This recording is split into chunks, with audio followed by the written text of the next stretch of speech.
Welcome to Auto Collapse. You're listening to an exclusive series recorded live at Automobility LA 2025 in partnership with Cars Commerce. So we are live again at the LA Auto Show. Thank you to our friends at Cars Commerce for helping us make this all happen. I'm with Jenni Newman, editor-in-chief.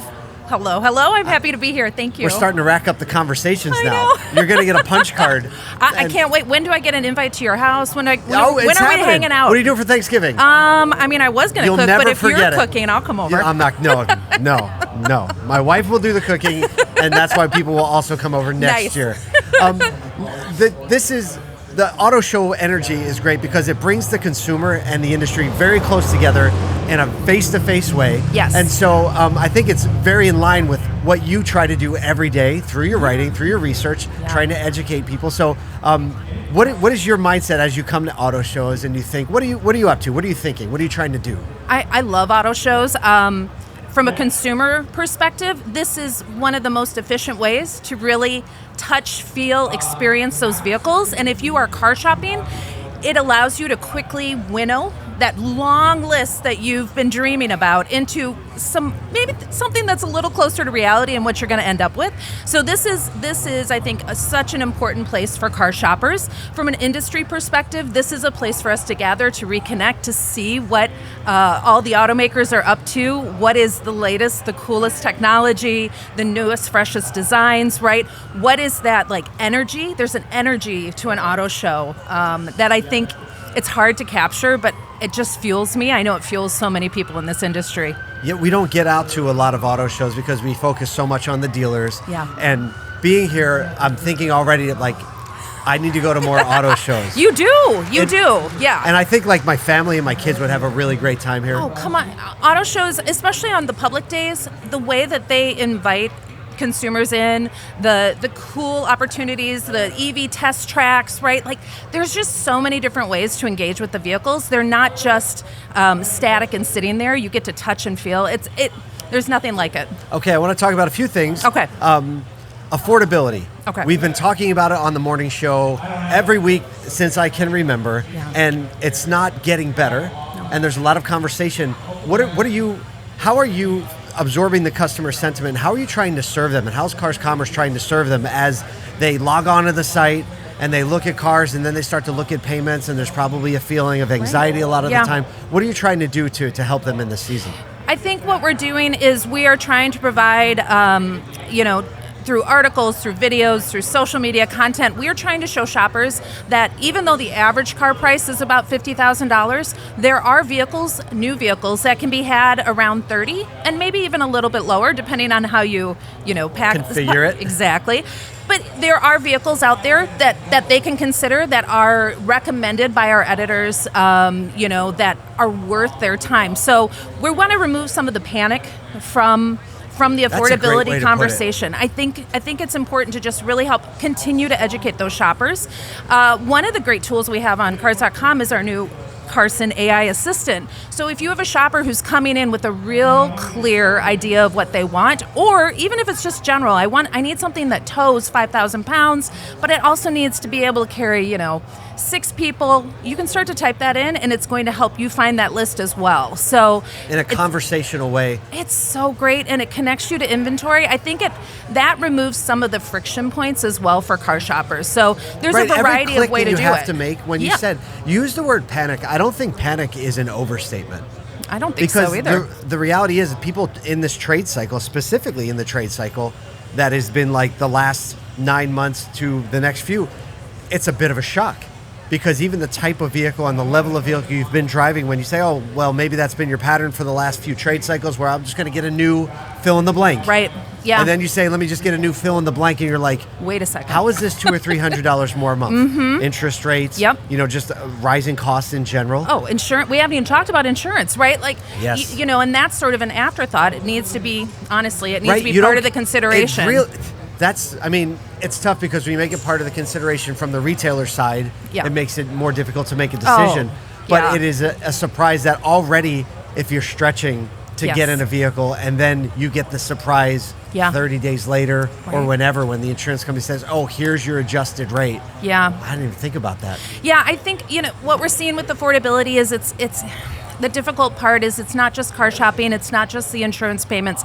It's right now it's every aspect of our lives. There's not relief in a lot of places. And so, when I think about how the dealers need to navigate that, right, it's recognizing that this can be a challenging time for any shopper right now, but for car shoppers as well. And, connecting those shoppers with vehicles like the ones we're recommending at cars.com with the editorial team, trying to make those connections that there are vehicles out there that could fit exactly what you're looking for in your life at maybe a price that makes you a little bit happier. So coming back to Carson, right, like being a more frictionless way for people to look in an era when people are using Gemini, ChatGPT, and Claude, getting much more comfortable. And I think the expectation is changing as well, that they'll be able to interact with their world that way. And I think that that's great that now you've made a tool that allows them to do that instead of going to one of these other tools that's not connected to inventory, that is taking general advice. And so tell me a little bit more about Carson. So you go on the site, is it like a little click on this and you can just start talking to it? So you're going to go to cars.com, you're going to see it right at the top of the homepage, and it's a little, it's a great little chat bot that you can start filling in. I like your example. So let's, chat bot, you said, I need something that, tows 5,000 pounds and still holds 6 Rugrats. Exactly. Right? And exactly. So you say that, and what do you get? You're going to get a list of vehicles in our inventory. That's my favorite part about it. They're real actually life. real. You can buy this one. And you're going to see, okay, here's the price. These are the things I want. Do I need to adjust that price? Talking about affordability, do I need to adjust sort of my list of wants to get what I really need? But it's a great way to sort of root the dreams that you have when it comes to car shopping into reality, into that reality of inventory. Isn't that the story of life in general? Yes, sorry to be real. A little bit realistic. So I recently heard this little known secret that you are on the jury of the World Car Awards. The World Car Awards. So I'm on the steering committee. I represent the United States. The whole and the country? Jurors. Yes, I do. Oh my goodness. I know, it's really Dignitary. cool. Yes. That's brand new. But yes, I'm a World Car Juror. And what it is a group of roughly 100 international journalists, automotive, of course. And we come together and we just spent a couple of days in Pasadena, California, driving really cool, amazing cars. From all over the world. Yes. So they brought in some brands that you can't sell here, correct, but you got to drive them on U.S. soil. Yeah, so in fact, I was able to drive an EV from BYD, which is a Chinese EV automaker, taking a lot of the world by storm with their, affordable EVs. Of course, they're not here in the U.S. By design, but it was a great opportunity to experience these different vehicles and really get a sense of what's going on around the world. Right, we are very focused on what's happening in the U.S., and this is certainly an important automotive market. But there's a whole world out there, and there are a whole lot of different cars out there that are fitting these different countries and their needs. And so it's a great opportunity. Also, just so amazing to meet these other automotive journalists. Amazing people. And so you got together, you drove the vehicles, you voted.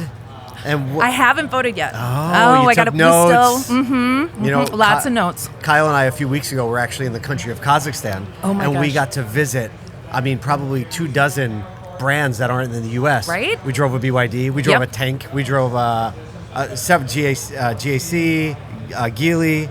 And one of the things that we came away with, this is part of the narrative, like the level of quality is very high. Yeah. And the cost, because of all of the things like the subsidies, appears to be very low.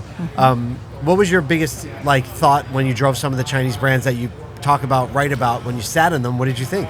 I was blown away by what I was experiencing at the relative prices as well. It was like, this is a lot of car for not a lot of money. Yeah. And so, and a lot of luxury as well. I was surprised at how nice some of these vehicles were. So it's eye-opening. Yes. And I think it shows you what's possible. And also, of course, these are U.S. automakers. We know they're paying attention to what's going on around the world, right? They're very vocal about it, too. Absolutely. Like Jim Farley, when he drove Chinese vehicle for, I can't remember how, week or two, He's like, we need to get our stuff together or they're just going to eat our lunch. Yeah, exactly. Did you talk to it, the BYD? I probably mumbled something as I was trying to figure things out, but... This is something that I don't think is because of a miraculous ability to manufacture materials and put them together, but when you say, hi, BYD, Yeah. and you give it a plain language command, basically back to what we were talking about with Carson. How do we interact with our world in a plain language way? You say, hi, BYD, open the sunroof halfway. And it does it. Yeah. As opposed to a lot of the talking to systems. So I think it'll be very interesting to see how those develop. I think so too, yeah. Did you test a lot of talk to car systems, or is it more like driving quality? I'm so focused on the drive, honestly, because we have a very limited amount of time. We want to make sure that these vehicles are getting through. Yeah, you got 100 people. 100, right? Yeah, you've got a lot of people and not as many cars, of course, as you want, and so you need to be efficient with your time. So really, for me, it was about the driving, the comfort, the handling, those experiences, really the basics of a car, because if you can't nail that, the rest of it absolutely doesn't matter. It doesn't matter. Well, Jenni, thanks for being such a great bridge between the consumer and our industry. I can't wait to see the results, and we'll get back with you and ask how you voted. Anytime. I'm waiting for that Thanksgiving invite. Okay. Thank you for listening to this LA Auto Show session brought to you by Cars Commerce. At More Than Cars, we are obsessed with uniting people around one big idea: to make retail auto an industry that people fight to join. If that resonates with you, head over to morethancars.com to check out our daily email and explore our full list of podcasts.